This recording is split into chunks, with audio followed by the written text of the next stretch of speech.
Hi friends, welcome to my channel PGTRB மேத்தமெட்டிக்ஸில் அல்ஜிப்ராவுக்கான notes தான் நம்ம பார்த்துக்கிட்டு இருக்கோம்.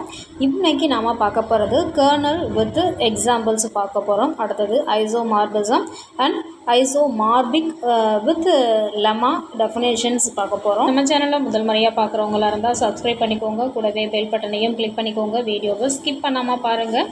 இந்த வீடியோ உங்களுக்கு யூஸ்ஃபுல்லாக இருக்கும். Kernel-க்கான definition: if by is a homomorphism of G into G bar, the kernel by is denoted by kernel by a k pi னு define பண்ணுறோம். இதனுடைய function எப்படி define பண்ணுறோம் அப்படின்னாக்க k pi equal to set of x belongs to G such that pi of x equal to e bar அப்படின்னு நம்ம define பண்ணுறோம். ஈங்கிறது ஒரு ஐடென்டிட்டி எலிமெண்ட். இம்பார்ட்டன்ட் பாயிண்ட்ஸ் என்னென்னா k பைங்கிறத kernel பைன்னு சொல்லுவோம். இந்த kernel பைங்கிறது நாட் எம்டி அப்படின்னு சொல்லியிருக்காங்க. இது எப்போவும் எம்டியாக இருக்காது. If by is a homomorphism of G bar with the kernel K, then K is normal subgroup of G. இது என்ன சொல்லியிருக்காங்க? பையங்கிறது ஹோமோமார்பிசமாக இருந்து அது ஜியில் இருந்தது அப்படின்னாக்கா G பாருங்கிறது கர்னல் கேல இருக்கும் அப்படின்னு சொல்லியிருக்காங்க. இந்த கர்னல் கேங்கிறது நார்மல் சப்குரூப்பு அப்படிங்கிறத நம்ம ப்ரூவ் பண்ணணும். ஃபஸ்ட்டு நம்ம ப்ரூவ் பண்ண வேண்டியது K is a normal subgroup of G அப்படிங்கிறத ப்ரூவ் பண்ணணும். இஃப் எக்ஸ் ஒய்ங்கிறது கேல இருக்க ரெண்டு எலமெண்ட்டை எடுத்துக்கிறோம். பை ஆஃப் எக்ஸுங்கிறது கர்னல் டெஃபினேஷன் படி இ பாரு, அதே மாதிரி பை ஆஃப் ஒய்னாலும் e bar. Where e bar is the identity element kernel definition படி. Now phi of x y equal to phi of x, அதாவது இதை வந்து மல்டிப்ளிகேஷனில் தனித்தனியாக பிரித்து நம்மளால் எழுத முடியும். அப்போ பை ஆஃப் எக்ஸுங்கிறது இ பாரு, பை ஆஃப் ஒய்ங்கிறதும் இ பாரு. அப்போ ரெண்டு இ பாராக இருந்தாலும் அது ஐடென்டிட்டி எலிமெண்ட் தான். அப்போ அது இ பாராக தான் இருக்கும். Phi of x comma y equal to e பார்.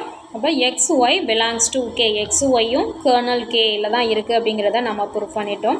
அடுத்ததாக நம்ம சொல்ல வேண்டியது இது வந்து சப்குரூப்பு அப்படிங்கிறத நம்ம ப்ரூவ் பண்ணணும். we know that pi of x inverse equal to pi of x inverse pi of x the whole inverse அப்படிங்கிறத எழுதலாம். pi of xங்கிறது நமக்கு e பாருங்கிறது தெரியும். e bar whole inverse. Identity எலிமெண்ட்டுக்கு இன்வர்ஸ் போட்டாலும் போடலனாலும் ஐடென்டி எலிமெண்ட் தான் நமக்கு கிடைக்கும். அதனால் இ பார் தான் நமக்கு கிடைக்கும். X inverse belongs to k, x இன்வர்ஸும் கேல இருக்குது அப்படிங்கிறத நம்ம சொல்லிட்டோம். therefore k is a subgroup of G அப்படின்னு சொல்லியாச்சு. நாம் சொல்ல வேண்டியது k is a normal subgroup அப்படிங்கிறத தான் நம்ம ப்ரூவ் பண்ணணும். நார்மல் சப்குரூப்பு அப்படின்னு ப்ரூவ் பண்ணுறதுக்கு நம்ம முதல்ல சப்குரூப்பு அப்படிங்கிறத ப்ரூவ் பண்ணணும். அதுக்கப்புறம் தான் நார்மல் சப்குரூப்பு அப்படிங்கிறதே நம்ம சொல்ல அடுத்தது நார்மல் சப்குரூப்புங்கிறத சொல்லணும்.